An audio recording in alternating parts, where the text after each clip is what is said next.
Qendra turistike e Lopushës shumë shpejt do të ketë zyrën e saj të informacionit turistik. Lajmin e ka bërë të ditur Agim Dardha, drejtori rajonal i administratës së zonave të mbrojtura, ndërsa tha se rritja e fluksit të turistëve i ka angazhuar institucionet në disa drejtime. Fakti është e domosdoshme që të kemi, ne po mundohemi që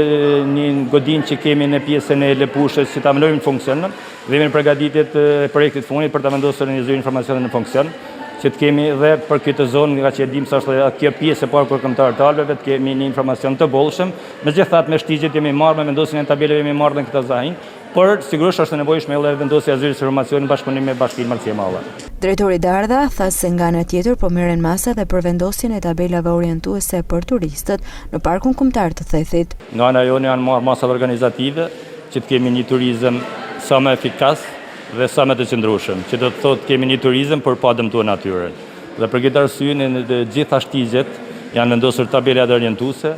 me funksionimin e shtigjeve,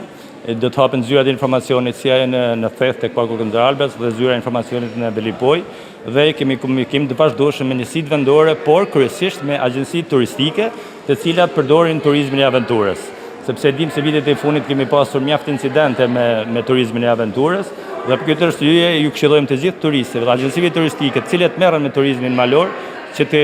kenë shoqëruar me gojdat vendas, mos kemi incidente të ndryshme siç kemi pasur vitin e kaluar. Një fokus kryesor është edhe mbajtja e pastër e natyrës për të gjithë pjesën e turizmit, dhe në këtë rast ne kemi bërë mjaft komunikime si me bujtinat pritëse në Alpe, por edhe me agjencitë turistike të cilat vijnë atë, sepse është e pamujtur që të gjitha shtigjet, të gjitha monumentet e natyrës që vizitohen nga turistët që të kemi vendet e pastrimit. Se kjo do të thotë që natyrën do ta ruajnë vetë ata që vizitojnë natyrën. Paralel po punohet edhe për menaxhimin e mbetjeve në zonat e mbrojtura në mënyrë që të sigurohet një cilësi më e lartë e turizmit.